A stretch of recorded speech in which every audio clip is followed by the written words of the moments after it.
के लिए आने वाला प्रभु यीशु मसीह की अति पवित्र नाम में सब पवित्र लोगों को मसीह बदल देता हूँ।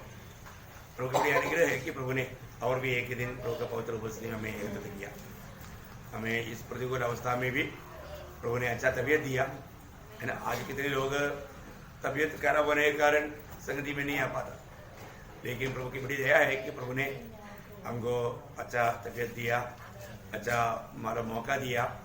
कई जगह पर लोग चाहते हुए भी प्रभु को उसमें नहीं जा पाता, तो आज भी स्वर्ग में हमेशा के लिए स्थिर किया हुआ प्रभु का वचन को सीखने के लिए प्रभु ने हमें मौका दिया। समय को बिल्कुल नष्ट नहीं करेंगे, सही उपयोग करेंगे। तो आज उस दौड़ का मतलब हमें इस दौड़ में कैसा दौड़ना है, इस दौड़ का हमारा उद्देश्य क्या है, ये बात का बारे में हम लोग थोड़ा देखेगा। तो उसके आधार में फिलिपियों का पत्री उसका 3रा अध्याय 9 से 11 तक का वचन पढ़ेंगे। फिलिपियों उसका 3रा अध्याय का 9 से 11 तक का वचन। और उसमें पाया जाओ न कि अपनी उस धार्मिकता के साथ जो व्यवस्था से है, वरन उस धार्मिकता के साथ जो मसीह पर विश्वास करने के कारण है और परमेश्वर की ओर से विश्वास करने पर मिलती है, ताकि मैं उसको और उसकी मृत्युंजय की सामर्थ को और उसके साथ दुखों में सहभागी होने के मर्म को जानूं और उसकी मृत्यु की समानता को प्राप्त करूं, कि मैं किसी भी रीति से मरे हुए में से जी उठने के पद तक पहुंचूं। देखिए बहुत बड़ा मतलब हमारे जीवन की दौड़ में हमारा जीवन का लक्ष्य क्या है ना, बहुत बड़ी बात है। वो मैं मसीह को प्राप्त करूँ, शायद आपका 8 वजन का आखिरी में होगा। वो एक्चुअली वो 9 वजन में आना चाहिए, 8 में, तो इसलिए 8 से आप सोचिएगा 8 का भी पार्ट में होगा, है ना, लास्ट पार्ट में। देखो सबसे बड़ी बात क्या है हमारे जीवन में, आज देखो दुनिया भर में आज का सारा लोगों को 2 भाग में हम गिनती कर सकते हैं। 2 भाग में, एक आशा भरा लोग और एक आशा रहित लोग। ये 2 प्रकार के लोग है ना। जो भी उद्धार पाया उनको आशा है, जो भी उद्धार पाया उनको आशा है, और जो उद्धार नहीं पाया उनको कुछ आशा नहीं, उनको कोई आशा नहीं, वो हमेशा निराशा में रहता है। अरे तो प्रभु में आने के बाद में हम निराशा में बोलेगा तो इसका मतलब शायद हमारा दौड़ सही रीति का दौड़ नहीं, या वो एक सच्चा प्रभु के जन नहीं।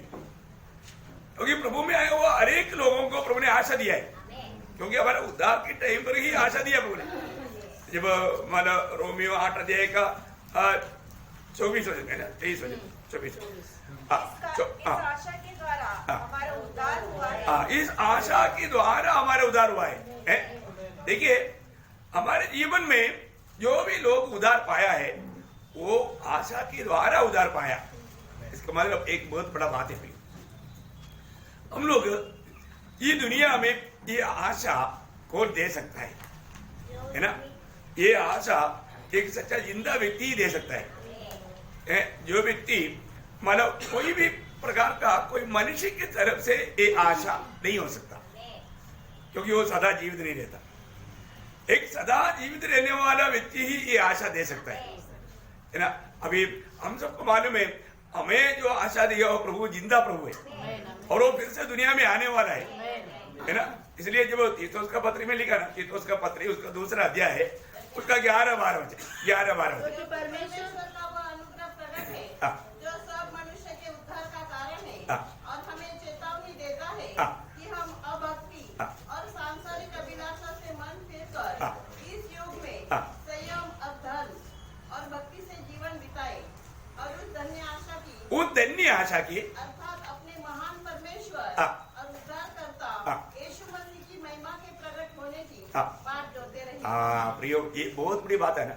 हम लोग मतलब उस धन्य आशा प्रभु यीशु मसीह की स्वर्ग से आने का हम बात जो होता है, हमें पक्का प्रभु ने वचन वायदा दिया है। देखिए इस जीवन में ये दुनिया में जीने वाला सब लोग भूल जाने वाला बात है कि हम लोग एक दिन मरेगा, है ना। ये जीवन के बाद में क्या है उनको मालूम नहीं, और ये सब बात का ज्ञान किसको है, सिर्फ उद्धार पाए हुए लोगों को है। प्रभु यीशु मसीह जिसको नहीं मिला उनको इस जीवन में आने वाला भविष्य के बारे में कुछ भी मालूम नहीं, कुछ भी नहीं मालूम। वो कितना भी भक्त हो, है ना, वो कितना भी भक्त हो, कोई भी मानो अपना जात धर्म कितना श्रेष्ठ बोलो, परंतु उनको ये आशा भी नहीं और अनंत काल का तैयारी भी नहीं। परंतु मसीह लोगों के जीवन ऐसे नहीं, मसीह लोगों को ये आशा भी है, तैयारी भी है? मानो ये बहुत बड़ी बात है। इस दुनिया में रहने वाला रहते रहते कभी ये सोचता नहीं हम एक दिन मरने वाला है ना। मतलब योवाब ने भेजा हुआ बुद्धिमान औरत ने दावीद को बोलने वाला एक शब्द है, आपको याद होगा, दूसरा शामुएल उसका 14 अध्याय का 14 वचन, उसका शुरुआत में ही मिलेगा। हमको तो मरना ही है। हाँ, हमको तो मरना ही है, उतना अंडरलाइन करना है, हमको तो मरना ही है।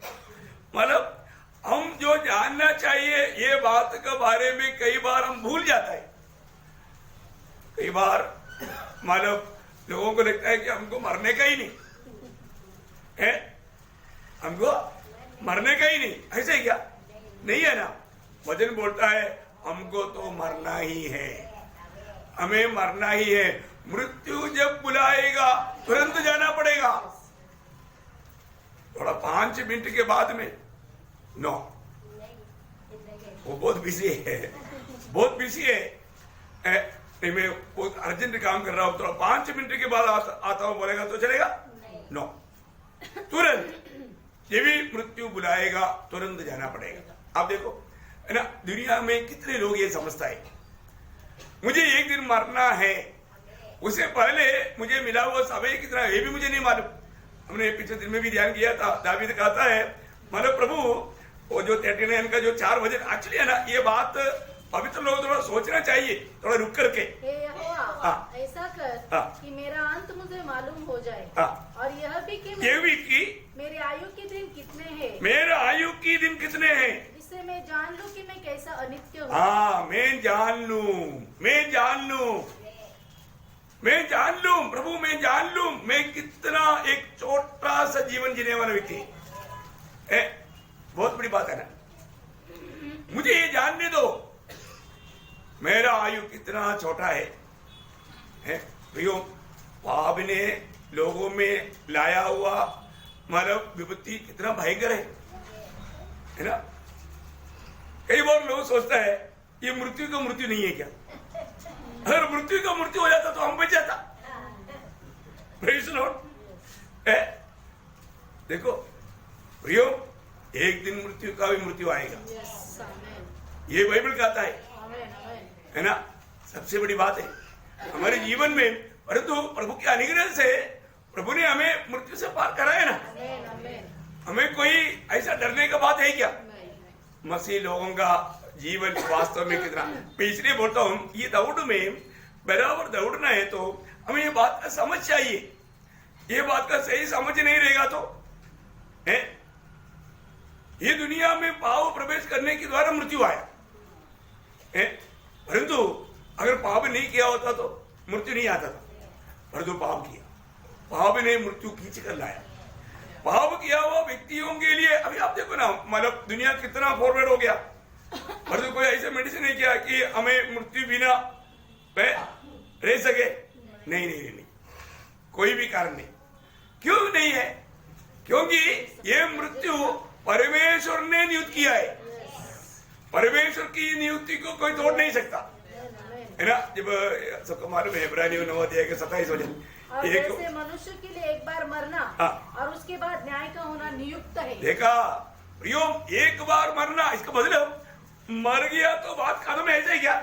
खत्म भी नहीं। देखा वो वचन हमें क्या बताता है, मरने के बाद में हमारा न्याय है, न्याय होने के बाद में एक आनंदता है। प्रियो, ये बात इस छोटा जीवन में जानना और उसके अनुसार का एक सच्चा तैयारी करना अनेक बुद्धिमानों का काम है।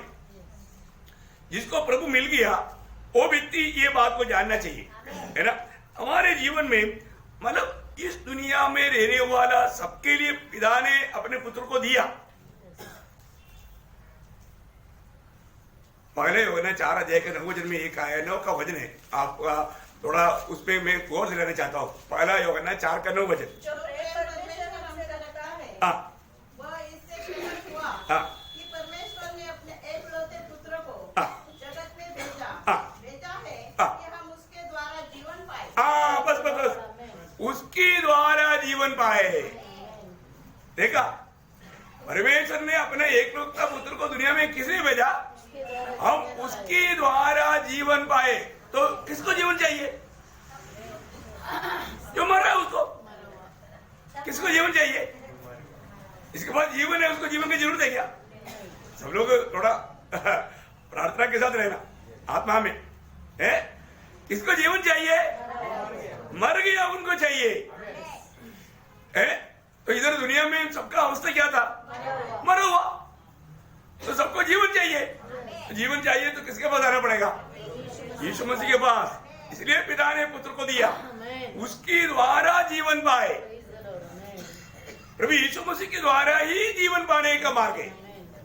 क्योंकि ये दुनिया में सबकी अवस्था मृत्यु की अवस्था है, मरा हुआ अवस्था है। क्योंकि प्रभु का वचन क्लियर बोलता है ना, रोमियो 3:23, सबने पाप किया, सबने पाप किया।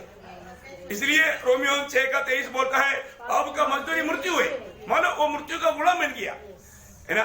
लेकिन उससे पहले वो जो मृत्यु बोला, पाप का मजदूरी मृत्यु, वो एक प्रकार आत्मा का मृत्यु से बढ़कर के शरीर की मृत्यु के बारे में बोला। लेकिन पाप करते ही हमारी अवस्था क्या हो गया? मर गया है ना। उत्पत्ति 2:17 वचन में प्रभु ने बोला, ये दिन वाटिका में जिस दिन भले बुरे के ज्ञान के वृक्ष के फल खाओगे उस दिन तुम मरोगे। अवश्य मर जाएगा। लेकिन मर रहा है क्या? ऐसे देखेगा तो और 930 साल जिंदा रहा ना। तो फिर कैसे मरा? हाँ, मर गया। कहाँ मर गया? आत्मा में मर गया। ये बात है, वो आत्मा में मर गया। ऐसा लोग जीवन पाने के लिए पिता ने पुत्र को दुनिया में भेजा है ना। इसलिए आप देखो प्रियो, एक मनुष्य के द्वारा, रोमियो 5:12, एक मनुष्य के द्वारा पाप और पाप के द्वारा मृत्यु जगत में आया। देखा, सब मनुष्यों में वो फैल गया। सबको अभी जीवन चाहिए, सब लोग मृत्यु की अवस्था में है ना। ये बातों को जानना कितना अच्छी बात है। एक बात मैं आपको बताना चाहता हूँ, हमारे एक लोगों को हमेशा विनती करता है, देखो आप जीवन पालो, आप जीवन पालो। ये जीवन पाया वो व्यक्ति के लिए मृत्यु का डर नहीं, परंतु जो व्यक्ति जीवन नहीं पाया फिर उसका अवस्था क्या है? वो पाप में मरेगा। वो उस पाप की मरा हुआ दिशा में वो मर जाएगा। इतना भयंकर बात है प्रियो। एक व्यक्ति, मतलब ये दुनिया में जाने वाले व्यक्तियों का वो भी 2 भाग है। एक ही वो लोग पाप में मरता। कैसे मरता? पाप में। क्योंकि प्रभु यीशु ने क्लियर बताया ना, यूहन्ना 8:24 वचन। ये सब पवित्र लोगों को सबको बहुत सरल बात है, आपको अच्छी तरह मालूम है। यूहन्ना 8:24, इसलिए मैंने तुमसे कहा कि तुम अपने पापों में मरोगे, क्योंकि यदि तुम विश्वास न करोगे कि मैं वही हूँ तो अपने पापों में मरोगे। देखा, मानो जो पिता ने सबको जीवन देने के लिए या उसके द्वारा जीने के लिए मानो भेजा हुआ उस पुत्र पर विश्वास नहीं किया तो वो पाप में मरेगा, पाप में मरेगा। प्रियो, कितना बड़ी बात है ना। आज हरेक लोग जो भी हमें मतलब सुन रहा है, मैं आपको बताना चाहता हूँ, अगर आपका नया जन्म नहीं हुआ, आपका उद्धार नहीं हुआ, देखो कभी भी मृत्यु आएगा, कभी भी किस क्षण में भी ये दुनिया से अलग हो जाएगा। उससे पहले अनंतता का तैयारी करना है। ये जीवन बहुत छोटा है प्रियो। हम लोग कितने लोगों को हमारे सामने मरते हुए देखा है ना। वो लोग कभी नहीं सोचा था ऐसा मृत्यु आएगा है ना। मैंने बहुत से ऐसा मृत्यु को देखा है। मैं एक बार मेरा एक टीचर का मम्मी मरते हुए देखा। बाप रे, वो एक भयानक मतलब मृत्यु था, क्योंकि वो जादू टोना करती थी और वो चारपाई में लेटा हुआ था और हम लोग सब वहां पर मतलब थे, बहुत स्टूडेंट्स थे। तो वहां पर वो चिल्लाहट सुन करके हम लोग भाग कर गया। तो मतलब चारपाई तोड़ करके नीचे जाना चाहता है, मतलब वो कुछ मतलब भीगर अवस्थाओं को देख रहा है, बोलकर चिल्ला रहा है। मतलब एक भयानक मृत्यु है। हमको बहुत मतलब ये लगा। तब मतलब हमको मालूम था कि औरत जादू टोना करता है। देखो, बहुत एक भयानक मृत्यु। प्रियो, हमारे जीवन में प्रभु के लोग जब मरेगा, कौन लेकर जाएगा? स्वर्गदूत। सच में प्रियो, हम लोग कितने धनी लोग हैं। हम लोग हमेशा सेवकाई बात है। आपको मालूम है यहाँ पर भी सेवकाई, मतलब सेवकाई में स्वर्गदूत देख रहा है ना। आप जितना ध्यान से सुनते हैं उससे बढ़कर के स्वर्गदूत सुनता है ना। उन लोगों को यहाँ पर बोलने वाले बातों को सुनने के लिए इच्छा रखता है। मतलब पहला पत्रुस पहला अध्याय के 12 बजे में शायद, मतलब वहां पर वो वचन पढ़ता है, पहला पत्रुस पहला अध्याय के 12 बजे पढ़ना। उन पर यह प्रकट किया गया हाँ। कि वे अपनी नहीं हाँ। परंतु तुम्हारी सेवा के लिए ये बातें कहा करते थे, हाँ। जिनका समाचार अब तुम्हें उनके द्वारा मिला, हाँ। जिन्होंने पवित्र आत्मा के द्वारा हाँ। जो स्वर्ग से भेजा गया हाँ। तुम्हें सुसमाचार सुनाया। हाँ। और इन बातों को हाँ। स्वर्गदूत भी ध्यान से देखने की लालसा रखते हैं। कैसे सुनने के लिए ध्यान से, उतना ध्यान विश्वासियों को नहीं। देखा, स्वर्गदूत भी ध्यान से सुन रहे हैं। कितनी बड़ी बात है प्रियो। मैं सोचता हूं, क्योंकि आपको मालूम है ना, स्वर्गदूत पाप किया, उनको एक सेकंड चांस नहीं मिला। Praise Lord. और जो मनुष्य पाप किया उसको एक चांस मिला। इसलिए उनके प्रति जो प्रभु का वाणियां जो आ रहा है, वो बात को सुनने में स्वर्गदूतों को भी बड़ा आनंद है? देखो, गिरा हुआ स्वर्गदूतों को और एक चांस मिला होता तो लेकिन मिला नहीं मिला। लेकिन प्रभु ने मनुष्य के लिए एक और चांस दिया। और तो बहुत लोग ये चांस को मारा तुच्छ कर रहा है, नष्ट कर रहा है, क्योंकि वो शैतान उनको धोखा दे रहा है। वचन सुनाने के टाइम पर भी ध्यान से नहीं सुनता है ना। इसलिए जब दूसरा कोरिन्थी 4:4 में लिखा ना, उन अविश्वासियों का मन को, हाँ, ये जगत के ईश्वर ने अंधा कर दिया। प्रियो, हमारे जीवन में जब भी हम सुसमाचार सुनाता है, अभी भी आप ये जो बात सुन रहे हैं, अनंतता की बात है, जीतने वाली बात है, इस पर आप बहुत गौर देना, क्योंकि तभी हम उन बातों को हासिल करके अनंतता में सम्मान पा सकेगा। बहुत बड़ी बात है। पहली बात, अभी हम जो भी काम करता है, हम लोग प्रभु में होकर के कर रहे हैं कि नहीं, ये बात को जानना। प्रभु में जिएगा तभी प्रभु में मरेगा, नहीं तो पाप में मरेगा। पाप में मरेगा, उनका कोई आशा नहीं रह गया, वो तो निराशा में जाता है।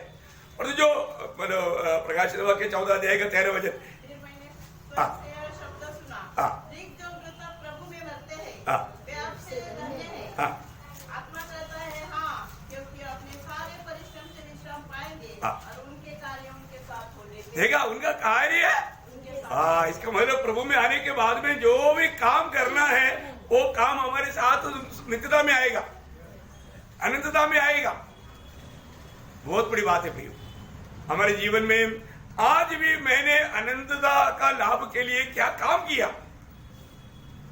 ये आशा मिला हुआ लोग हरदम अनंतता की लाभ मिलने वाला कामों में लेगा रहेगा, उसका प्रकाशन ठीक से मिलना है ना। एक ही पाप में मरेगा, नहीं तो मसीह में मरेगा। मसीह में मरने का, मृत्यु के बारे में और एक शब्द इब्रानियों के पत्र में हम देखते हैं।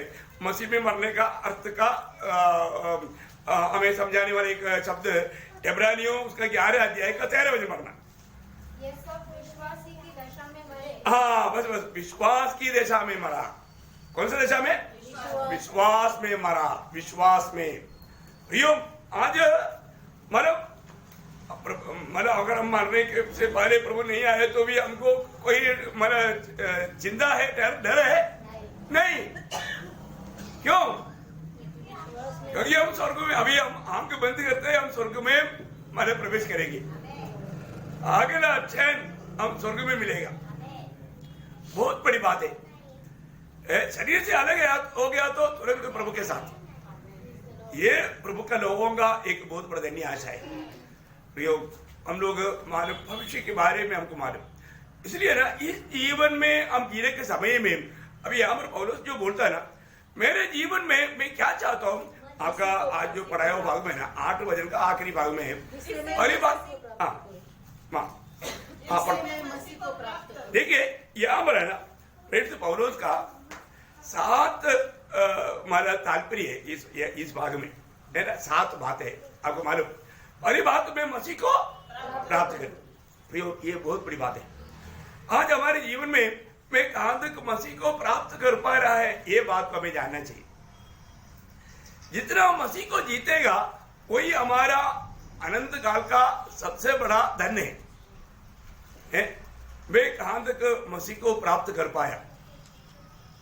यीशु मसीह को जीतने में मैं कहां तक विजयी हुआ? ये बात हमें परखना है। जितना जितना हम मसीह को जीतते जाएगा, यीशु मसीह की स्वभाव में हम बदलते जाएगा। और अभी भी हम छोटी छोटी बातों में नाराज होता है, इसके बाद हमने यीशु मसीह को तोड़ा पाया है। आपको समझ में आ रहा है ना? मतलब अभी भी हमारा हम प्रेम करता है, कैसा प्रेम करता है? कुछ मतलब से है, तो वास्तव में हमारा वो प्रेम अभी तक हमने नहीं जाना। वो प्रेम का कार्रवाई हमारे में नहीं हुआ हर एक बातों में, क्योंकि हमें पौलुस ने मसीह को प्राप्त करने के कारण वो हिम्मत से कह सका, जैसे मैं मसीह के पीछे हो लिया ऐसे तुम मेरे पीछे हो ले। हम लोगों ने पीछे दिन में भी मतलब एक आदर्शमय जीवन बिताया हुआ व्यक्ति पौलुस का बारे में हमने पीछे दिन में थोड़ा देखा। आने वाले दिनों में भी उसका बारे में एक और दिशा में देखेगा। तो बोलने का अर्थ क्या है कि हमें ये बात को जानना है, उनका हमेशा एक ही इच्छा, मतलब मैं मसीह को प्राप्त करूं। अच्छा, आज के दिन में कितना हमने मसीह को प्राप्त किया? थोड़ा 1 आउंस 10 ग्राम और भी प्राप्त किया, या जो था वो भी खो गया है? रोज प्राप्त करना है, रोज हमें मसीह को प्राप्त करना। मसीह के साथ रहते हुए हमें मसीह को प्राप्त करने के लिए आना चाहिए। जब मसीह को प्राप्त करते करते पहले बात हम मसीह के सिर तक बढ़ना है, और जैसा मसीह के रूप नहीं बनता स्वभाव में तब तक बढ़ना है। ये दोनों बात मतलब एफेसियों 4:15 और गलातियों 4:19 ये 2 वचन में बोलता है हमें बढ़ते बढ़ते मसीह का सिर तक बढ़ना। और जब तक तुम्हारे में मसीह का रूप ना बन जाए, रूप मीन्स प्रभु का वो स्वभाव, प्रभु का वो स्वभाव हमारे में आना। हमारे हरेक लोगों का एक ही प्रयास है, हम एक दूसरे को मसीह को दे पाए, वो मसीह को प्राप्त करे।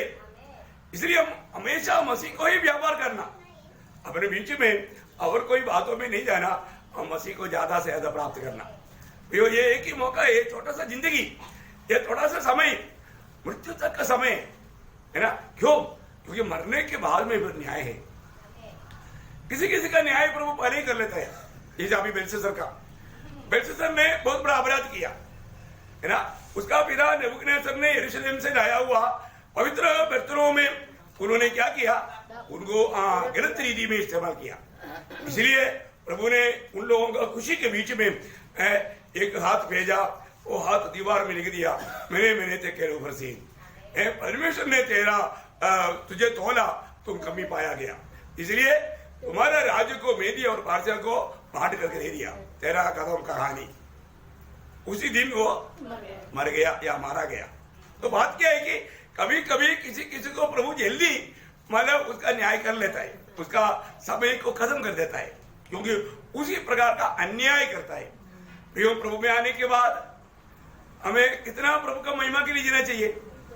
रोज रोज हमारा लक्ष्य रहना चाहिए, मैं और भी मसीह को प्राप्त करूं, है ना। हर एक लोग आज ये संदेश सुनने वाला पवित्र लोग ये बात को जरूर परखना, भैया मृत्यु आ गया तो फिर कहां से प्राप्त करेंगे? अभी जब तक जीते जीते हमें चांस है, ये समय खत्म हो गया तो फिर मौका है क्या? नहीं प्रियो, फिर मौका नहीं। तो इसके बाद का जीवन के लिए अभी तैयारी करना है। प्रभु में आने के बाद ये आशा मिला ना, इसलिए ना आप लोगों का दौड़ देखने से मालूम पड़ता है कि आप किस प्रकार का दौड़ दौड़ता है ना। सही में आशा भरा दौड़ है कि नहीं, मालूम पड़ जाता है ना। प्रयोग ये किसी को दिखाने के लिए नहीं, ये हमारा दिल को जानने वाला प्रभु को प्रसन्न करके चलना है ना। प्रभु महिमा पाना चाहिए, प्रभु के लिए, प्रभु का महिमा के लिए सब कुछ करना है। जो भी हम करेगा उसमें पीछे प्रभु का महिमा होना चाहिए। पहले बोलता है कि मैं मसीह को जानूं, दूसरा बोलता है उसका 9 वचन में मैं मसीह में पाया जाऊं। मैं कहां पाया जाऊं? मसीह में। प्रियो अभी भी आप को, अभी आप प्रभु के मसीह में बैठा है, परंतु प्रभु में बैठा है क्या? आत्मा में है क्या? थोड़ा पार को अरे किलो है ना, मैं प्रभु का आत्मा में बैठा है क्या? मैं उस आत्मा का अधीन में है क्या? कई लोग मानो एकदम अभी तक प्रभु को मसीह में आने के बाद में भी प्रभु को एक धन्यवाद शायद नहीं दिया, प्रभु आज के दिन में भी संगति दिया, धन्यवाद, है ना। मतलब बहुत बड़ी खुशी की बात है ना प्रियो। आपका ऑटो में प्रभु को स्तुति करने का एक अनुभव रहेगा ना, आपका चेहरा चमकेगा, क्योंकि स्तुति करने वाला प्रभु का महिमा करता है, जो स्तुति नहीं करता हो। 83 वचन संहिता का पहला वचन में लिखा है, स्तुति करना धर्मियों के लिए उचित है। इसका मतलब स्तुति करना अधर्मियों के लिए अनुचित है। आप देखो, मतलब अब पैरेलल में वो बात को समझना भी। हमारे जीवन में हम यहाँ तक भी आ गया तो कौन लाया? हम लोग नहीं आया प्रियो, प्रभु लाया। प्रभु ने हमें कई प्रकार का प्रतिकूल को हटा करके यहाँ पर लाया। हमें प्रभु का वचन सुनने के लिए मौका मिला, तो हमें, मैं पिछले दिन में भी बोला ना, एक संदेश देने वाला से बढ़ करके संदेश सुनने वालों को तैयारी चाहिए। और आप लोग सही तैयारी के साथ वचन नहीं सुनेगा तो वो वचन मतलब मार्ग में गिरा हुआ बीज समान हो जाएगा, नहीं तो पत्थर के ऊपर गिरा हुआ बीज समान हो जाएगा, नहीं तो उस जंगली घास के बीच में गिरा हुआ बीज समान हो जाएगा। और तो आप तैयारी के साथ आ गया, वो अच्छा जमीन में गिरा हुआ बीज समान हो जाएगा, 100 गुना फल लाएगा। आज भी बहुत लोग समय के अनुसार एक फलदायक जीवन नहीं बिता पा रहे। आदमी जीवन का दौड़ में वो बराबर नहीं दौड़ रहा है, क्योंकि उनके जीवन से वो मालूम पड़ता है। परखना प्रियो, प्रभु का दास बोलता है, मैं हमेशा मसीह में पाया जाऊं। प्रियो, हमें मसीह में देखा पिता ने, वहां पर मिलना। तू कहां था एलीशा? तू कहां, मतलब गेहसी तू कहां था? मैं इधर था। उधर था क्या? नहीं आना, वो उधर नहीं था, वो दुनिया के पीछे भाग रहा था। हाँ देखा, जहां होना चाहिए वहां पर नहीं मिलता।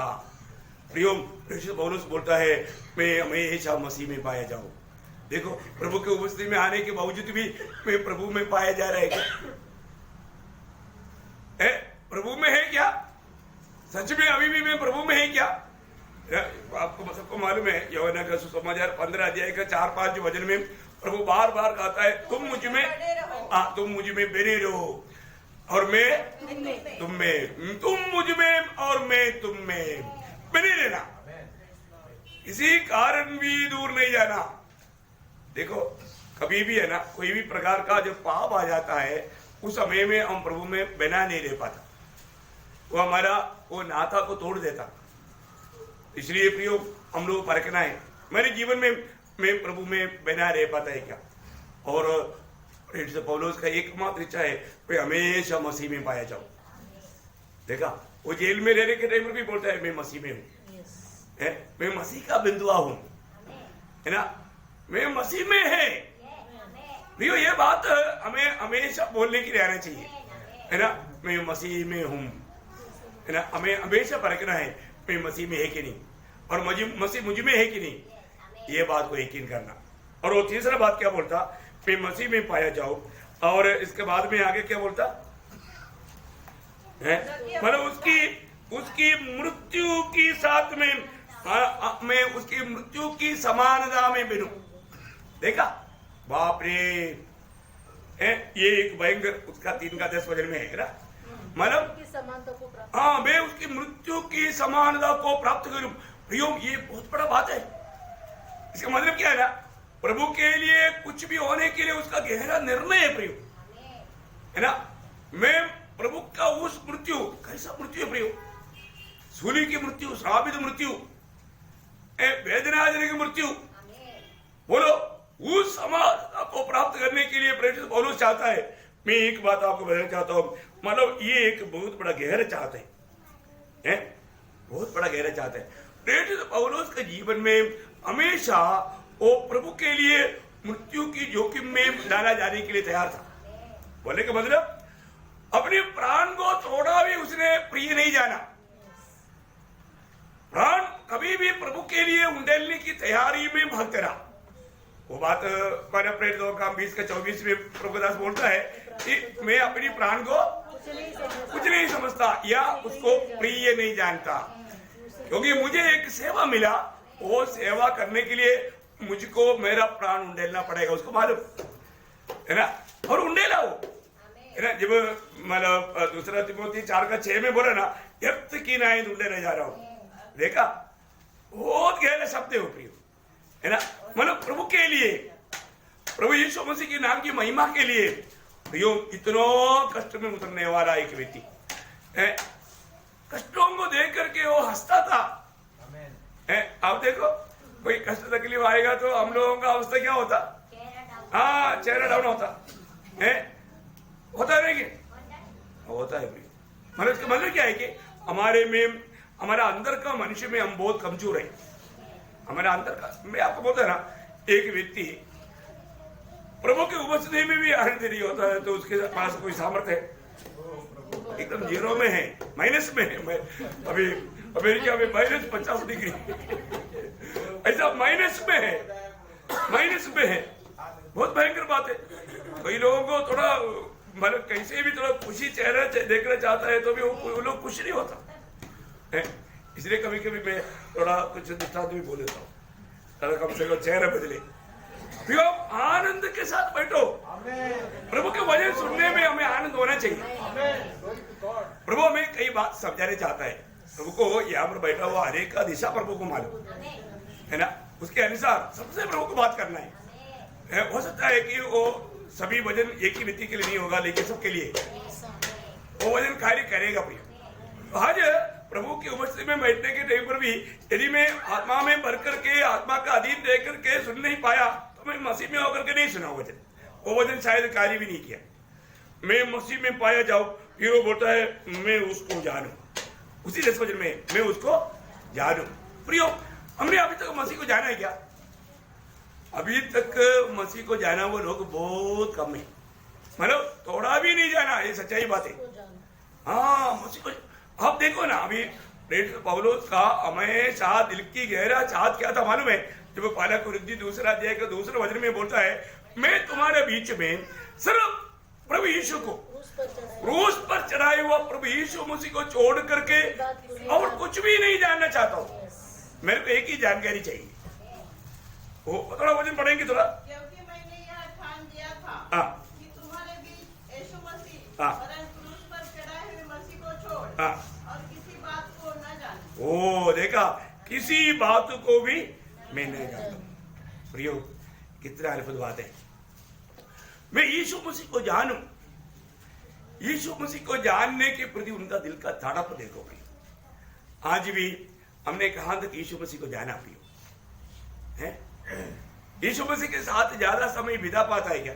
हमने पिछले दिन में भी देखा ना, कई लोगों के पास प्रभु के साथ समय बिताने के लिए है ही नहीं है। बहुत कम समय में वो प्रभु के साथ बिताता है। इन दिनों में हमें ज्यादा समय प्रभु के साथ बिताना, हमें प्रभु को जानना है। हमारे अंदर प्रभु के प्रति ऐसा एक भूख प्यास चाहिए है ना। प्रभु को जानो, प्रभु को जानना ही आनंद जीवन है।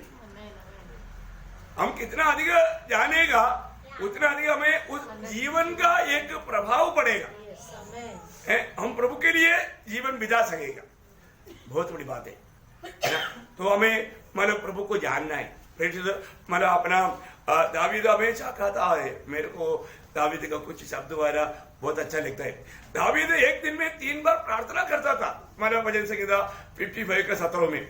लेकिन वो प्रार्थना में भी उसका एक विनती क्या था मालूम है? वो प्रभु से एक वर मांगता था, जब 27 का 4 में भजन संहिता में। हाँ, एक वर मैंने यहोवा से मांगा है, उसके यत्न में लगा रहूं, कि मैं जीवन भर यहोवा के भवन में रहने पाऊं, जिससे यहोवा की मनोरथा पर दृष्टि लगाए रहूं, जिस पर मैं यहोवा की मनोरथा पर दृष्टि लगाए रहूं। देखा प्रियो, बहुत बड़ी बात है। बोले का अर्थ क्या है? मुझे प्रभु को और भी जानना है, मुझे प्रभु को देखते देखते मतलब उसको मुझे और भी जानना है। वो मेरा प्रभु कैसा है? प्रभु का संगति का एक बहुत बड़ा भूख प्यास, ये मतलब पवित्र लोगों के दिल में चाहिए। आज हमारे जीवन में प्रभु के साथ रहने में क्रांत खुलसाई है, उसके लिए हमारे अंदर तड़प है क्या है? मैं कोई ऐसा बढ़ाई की बात नहीं, मैं आपको बोलता हूँ, मैं सेव करने के टाइम तक मैं एक ही आत्मीय गीत नहीं तो कुछ मतलब कुछ वचन की बात सुनने की प्रबंध करके मैं करता हूँ। मतलब वो 10 मिनट भी नष्ट नहीं होने देता। खाना खाने के टाइम पर भी मैं प्रभु का वचन नहीं तो आत्मिक गीत, वो आत्मिक गीत में भी एक संदेश रहता है, पर वो समय को भी नष्ट नहीं करता। अपने जीवन में ये थोड़ा भी समय नष्ट करने के लिए है ही नहीं प्रयोग, क्योंकि हमारे जीवन ही क्या है और किस समय में हमें दुनिया से जाना है मालूम नहीं। इसलिए प्रभु के साथ का संबंध में रहेगा तो इससे बड़ा बात क्या है। मैं कई बार सोचता हूँ प्रचार करते करते इसी टाइम पर बुलावा होगा तो मेरे को मालूम है ऑन ड्यूटी बहुत आर्मी लेवल पे है ना, बहुत उसका महत्व रहता है ना। इसलिए अपन उसी रीति में भी सोचता है, मतलब ऐसा सेवाएं करते करते संदेश देते थे, प्रभु का काम करते करते चला गया। या ऐसे समय में प्रभु आ गया तो भी बहुत अच्छी बात है। जो भी सच में आत्मा पाए वालों को सब उठ जाएगा है, बाकी इधर रह जाएगा, बाकी इधर रह जाएगा। इतना भयंकर बात रहेगा ना, वो समय की अवस्था क्या रहेगा। प्रियो बाकी बात है, हमारे जीवन में ये बात को जानना है, मतलब प्रभु ने हमें जीवित आशा दिया है, वो आशा कभी भंग नहीं होगा। फिर हमारे प्रभु आएगा नहीं तो बुलावा होगा, कुछ भी हो, वो समय अभी बहुत लंबा दूरी में नहीं, बहुत निकटता में है। मैं आपको बोलता हूँ हर प्रकार मानव अपनी इस पीढ़ी में प्रभु आने वाला है और बहुत शॉर्टली आएगा। तो भी पौलुस का इसलिए वो उसको भी मालूम नहीं कितना टाइम बाकी है, वो इसलिए बोलता है कि मैं मानव मसीह को प्राप्त करूं, मैं मसीह में पाया जानूं और मैं मसीह को जानूं। और आगे क्या बोलता, उसके आगे उसको क्या बोलता है, मैं मसीह को जानूं और उसके पुनरुत्थान की सामर्थ्य को जानूं। देखा, उसकी मृत्युंजय को जानूं, उसकी मृत्युंजय की सामर्थ्य को। बाप रे, ये एक छोटी बात है क्या प्रियो।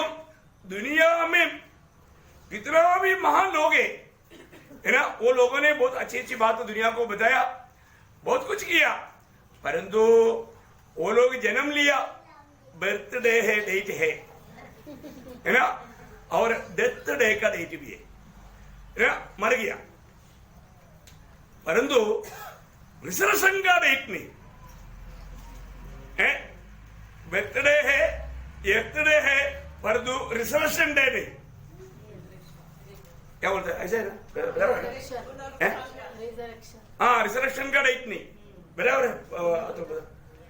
ओके, हाँ, तो बोलने का अर्थ क्या है, बाकी दुनिया के सारे महान लोगों में ये 2 डेट पक्का है, परंतु तीसरा डेट दुनिया में एक व्यक्ति के पास है, वो मेरे यीशु मसीह के पास है। आप देखो, अभी इसका मतलब दुनिया की सारी महान लोगों से बढ़कर यीशु मसीह महान है, इस बात का सबूत हो गया ना। अभी इससे बड़ा सबूत क्या चाहिए है? बाकी कोई भी अगर आप सोचो बोल भी दिया, मैं मरने के बाद में तुम्हारे लिए मैं वापस आऊंगा करके बोलेगा तो उड़ना चाहिए ना, उड़ा ही नहीं।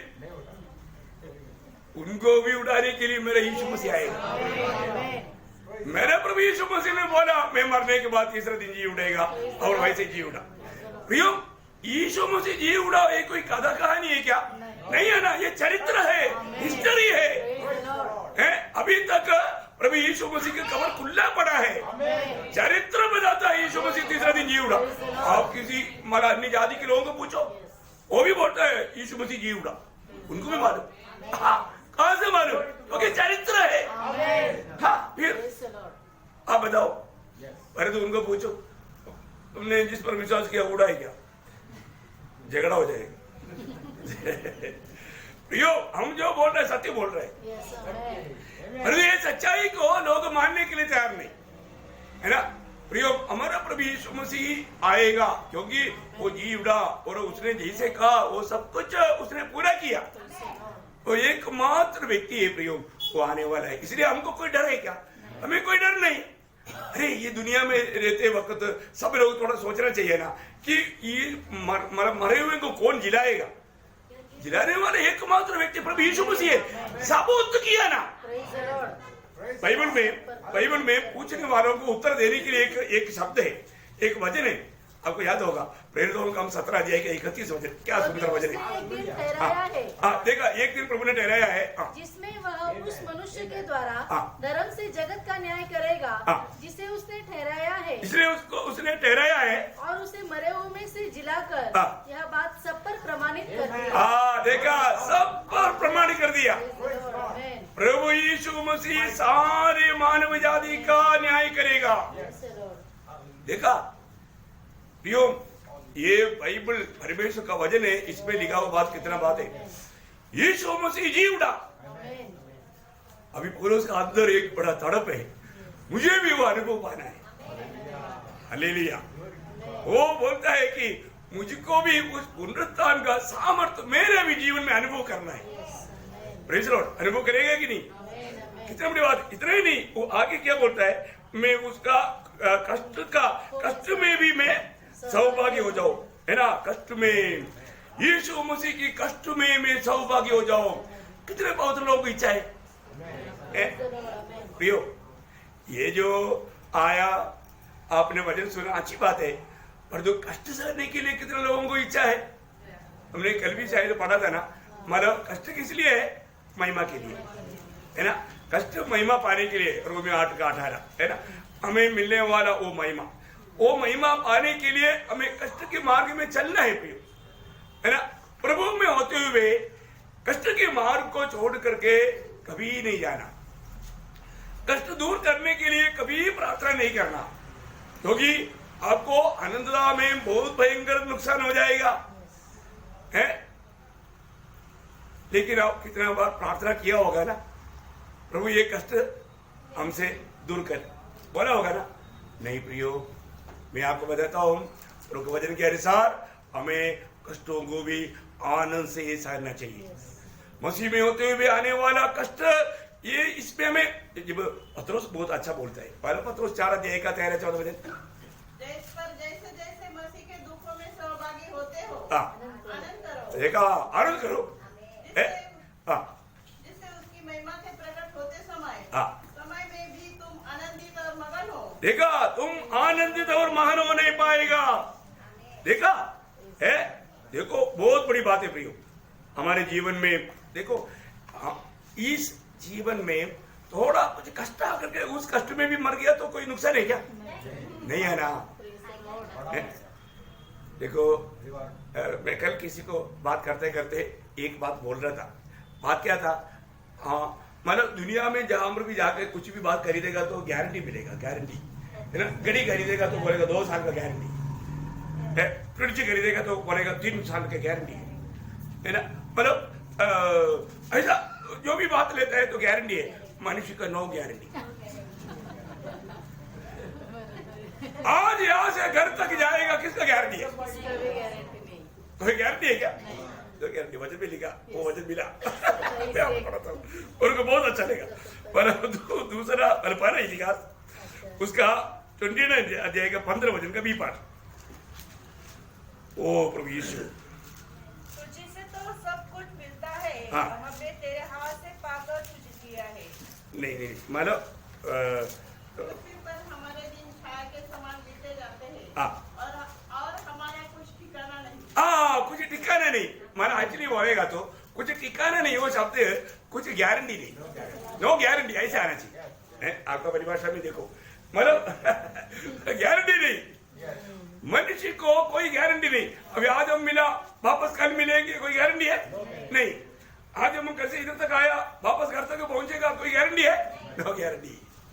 देखा है, दुनिया में बहुत बातों में गारंटी मिलेगा, और जो मनुष्य का नो गारंटी है।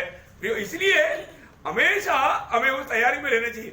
आप लोग ऐसे ऐसे वचनों को है ना थोड़ा अंडरलाइन करना। मैं अंडरलाइन करके रखा था, लेकिन हमारा मुझे मिल गया है। मैं कल किसी के साथ बात कर रहा था, तो बहुत बड़ी बात है, मैं आपको बताना चाहता हूँ प्रियो, मनुष्य हम और भी कुछ दिन जिएंगे, उसका कोई गारंटी नहीं।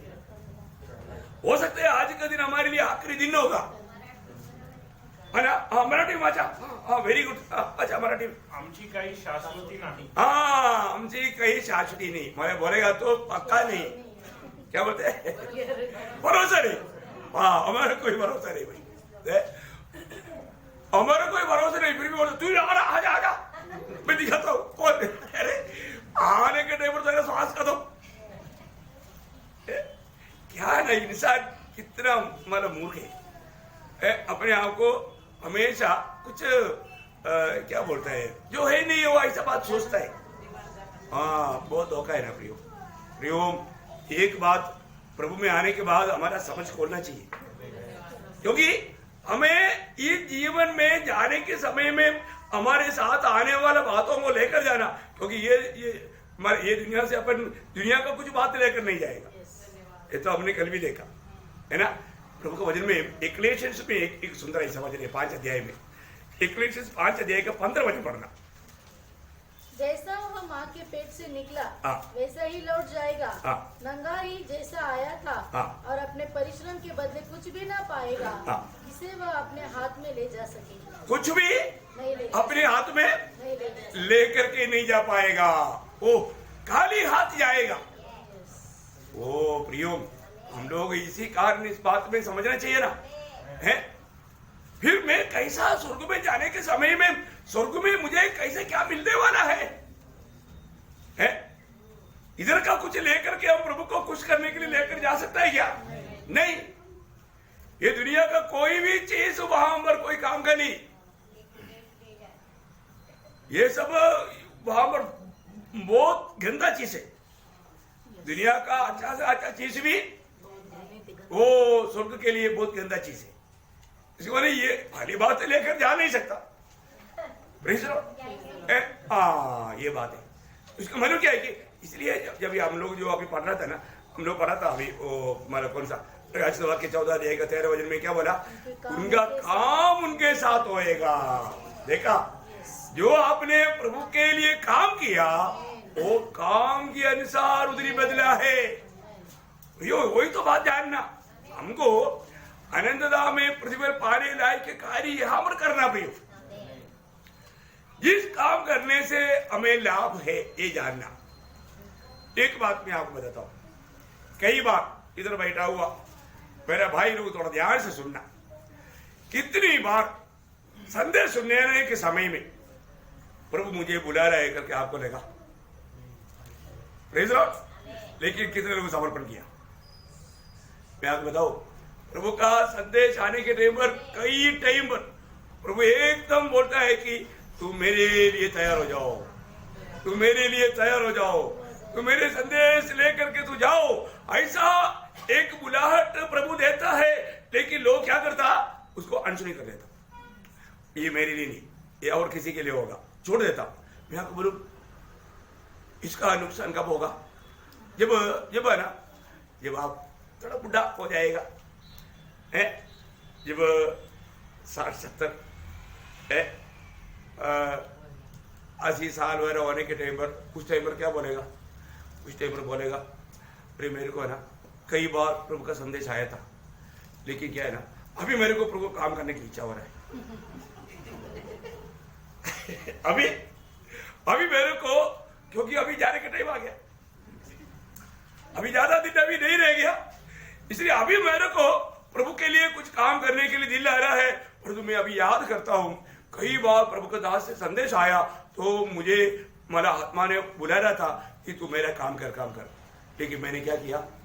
मैंने नहीं किया।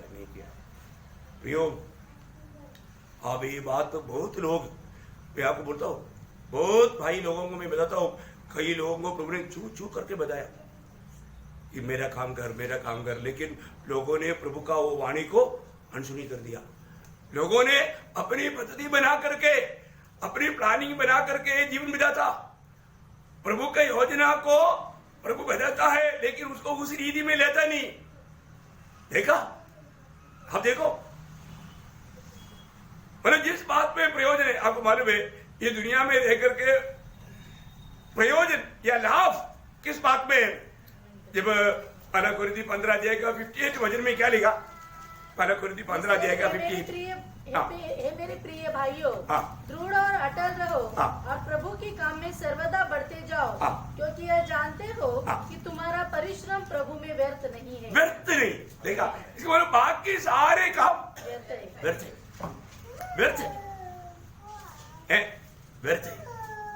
प्रियो, अभी ये मौका अगर नष्ट करेगा तो आनंददा में बहुत बड़ा नुकसान रहेगा। ये छोटा सा आयु में हमें स्वर्ग में प्रभु की उपस्थिति में मिलने वाला, उसके लिए हमें कार्य करना है, उसके लिए हमें परिश्रम करना है ना। आप जो जो काम प्रभु में मतलब परिश्रम करेगा, उसका सबका आपको इनाम है। हमने जो भी काम किया प्रभु के लिए किया है कि नहीं, वो बात को स्वर्ग देखेगा प्रभु की इच्छा के अनुसार। देखो हर बात में, मैं एक बात आपको बताता हूँ, प्रभु में आने के बाद में हर बात में पवित्र आत्मा में अगुवाई करता है, और प्रभु का जन ही ये बात समझ सकता और समझा सकता। प्रभु क्या बाइबल कोई भी पढ़ सकता है, जो जिसको एजुकेशन है, भाषा आता है, तो समझेगा क्या? नहीं समझेगा। समझने के लिए समझाने वाला चाहिए। समझाने वाला कौन है? प्रभु की आत्मा पाया हुआ लोग। प्रभु की आत्मा पा करके उस आत्मा में होने नहीं पाया। अभी जब प्रेरितों का उसका 8 अध्याय का 29-30 वचन में मानव, तब आत्मा ने फिलिप्पुस से कहा, निकट जाकर इस रथ के साथ हो ले। फिलिप्पुस उसकी ओर दौड़ा और उसे यशायाह भविष्यवक्ता की पुस्तक पढ़ते हुए सुना और पूछा, तू जो पढ़ रहा है क्या उसे समझता भी है? उसने कहा, जब तक कोई मुझे न समझाए तो मैं कैसे समझूं? देखा प्रियो, मैं पढ़ रहा हूँ परंतु मुझे समझ में नहीं आता। देखो आपने कितनी बार बाइबल पढ़ा परंतु समझाएगी नहीं। कौन समझाएगा? जिसको आत्मा मिला, जिसका नया जन्म हुआ, जिसका उद्धार हुआ प्रियो। और इतना ही नहीं, उद्धार पा करके वो प्रभु में आगे नहीं बढ़ा, वो नहीं बता सकेगा, है ना। आत्मा में सामर्थ्य पाने। आज एक्चुअली बहुत लोग मतलब प्रभु की इच्छा मालूम करने के लिए वो लोग सामर्थ्यवान नहीं, इतना भी नहीं मालूम कर रहा है। तो आत्मीय जीवन का इतना कमजोर है। प्रभु में आने के बाद में हमें समय के अनुसार बढ़ना चाहिए प्रिय। और ऐसे नहीं है तो एक ही मात्र मौका है। मैं आपको बोलता हूँ, देखो ये जिंदगी को आप कभी हल्का नहीं मानना। 89 का 48 में एक सवाल है ना, 89 का 48 में क्या बोला? 89 का 48, कौन सदा अमर रहेगा? देखा, कौन पुरुष सदा अमर रहेगा? कौन पुरुष ऐसा रहेगा? पर जीते जीते सबको लगता है कि अभी भी मैं और भी 100 साल जिएगा, ऐसे ही क्या? नहीं है ना प्रिय, है कौन पुरुष सदा अमर रहेगा? है प्रियो, मृत्यु हमें कभी नहीं सोचता ऐसे समय में आएगा। हमें हर पल मृत्यु को सामना करने के लिए तैयारी में रहना, अनंत काल का तैयारी में रहना।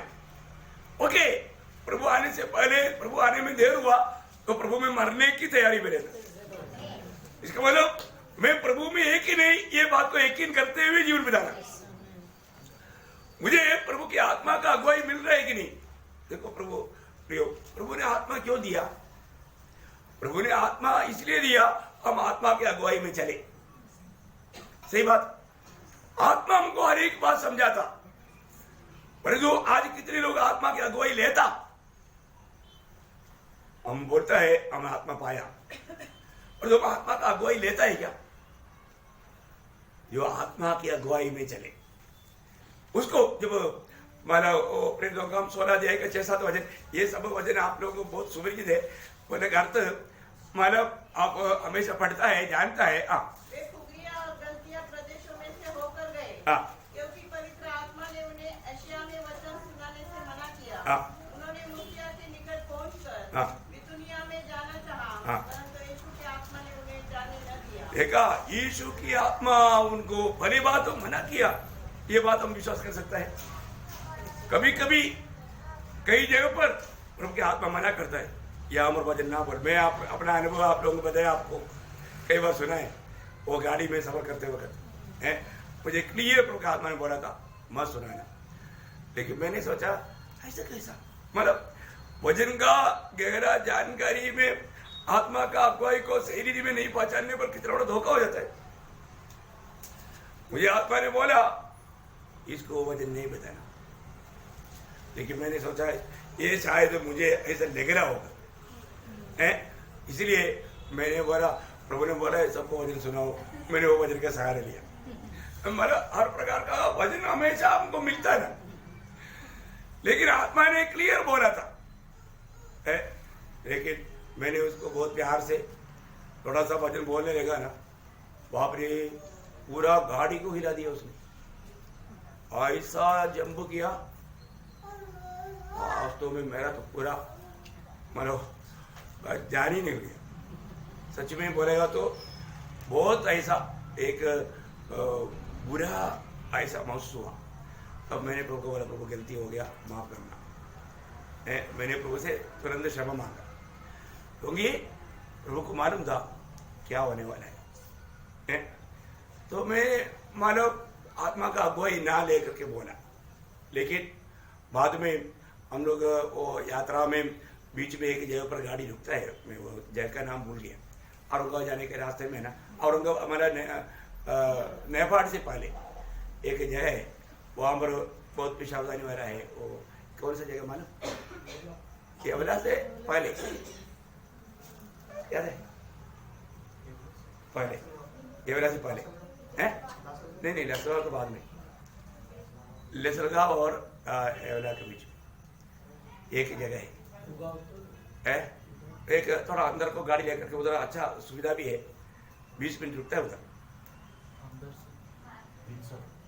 पिंचूर करेक्ट, हाँ वही है पिंचूर, वही करेक्ट। वहां पर जब हम लोग उतरने के टाइम पर मैं भी उतरने के टाइम पर मानो दूसरे एक भाई ने मेरे पास आकर बोला, जवान व्यक्ति है, क्या बात हो गया था? किसी को मालूम नहीं क्या हो गया। मैं कुछ बोला नहीं वो व्यक्ति को, वे साथ बैठा। अभी सभी लोगों ने क्या सोचा, इसने कुछ चिड़ा होगा, कुछ तो बात ऐसा, किसी को मालूम नहीं क्या हो गया। तो मैंने उसको बोला कि मैंने उसको प्रभु यीशु मसीह के बारे में सुसमाचार सुनाया, उसको अच्छा नहीं लगा, इसलिए वो किया। तो फिर उधर ही खड़ा होकर के उनके साथ भजन बांटा।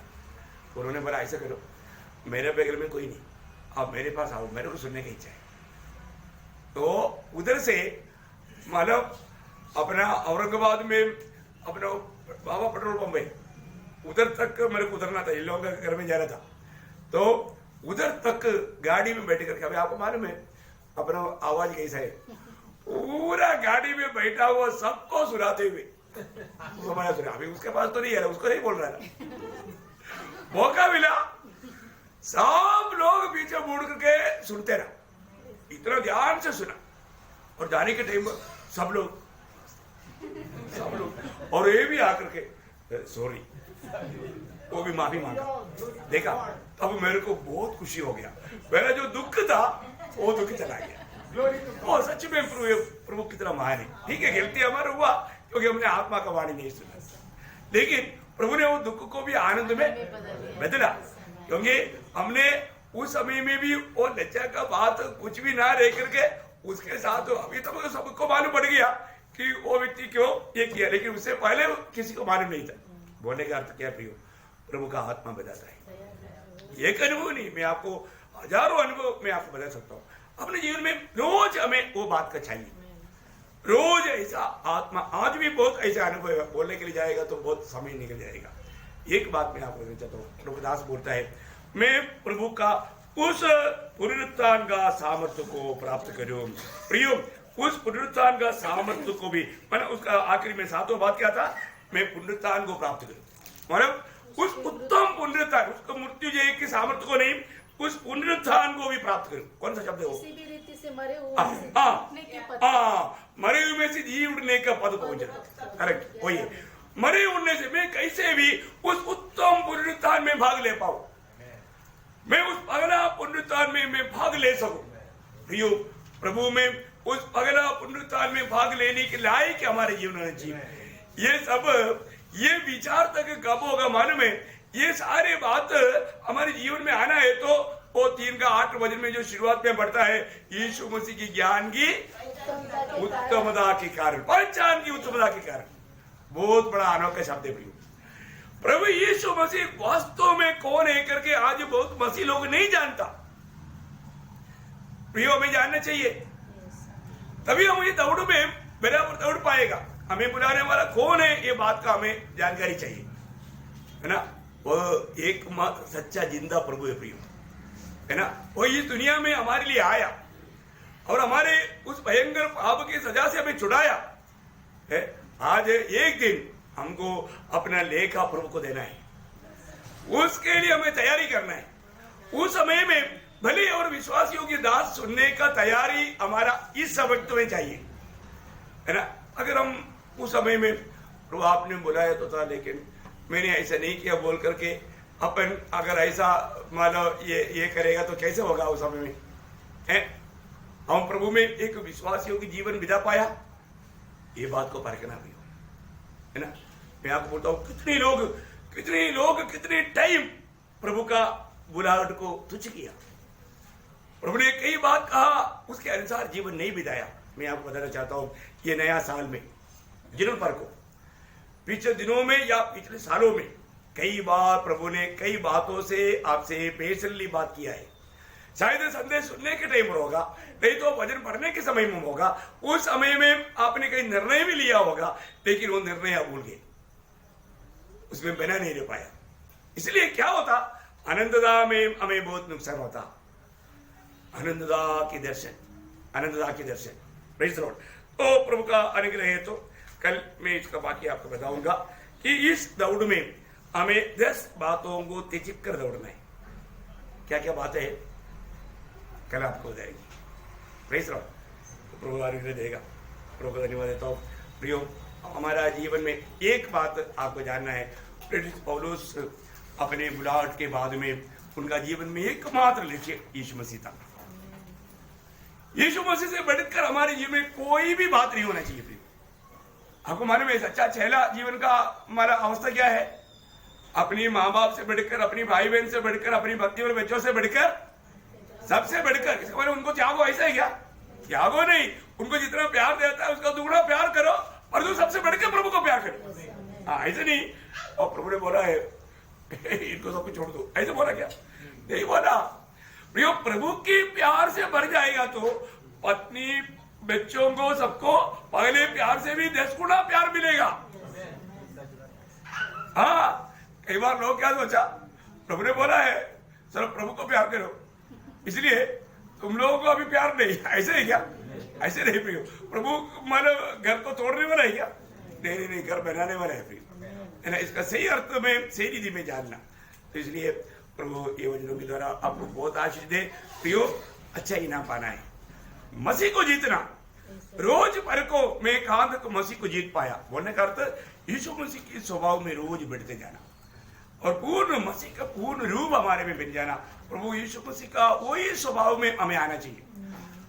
प्रेरित पौलुस ऐसे कर पाया तो हमारे जीवन में हम भी कर सकता है, लेकिन दाम देना पड़ेगा, दाम चुकाना पड़ेगा। ऐसा है तो विजयी हो जाएगा। यहाँ पर दाम चुकाता है, वहां पर विजयी होता है। तो प्रभु इन वचनों के द्वारा सबको आशीष दे। प्रभु को महिमा मिले। आमीन।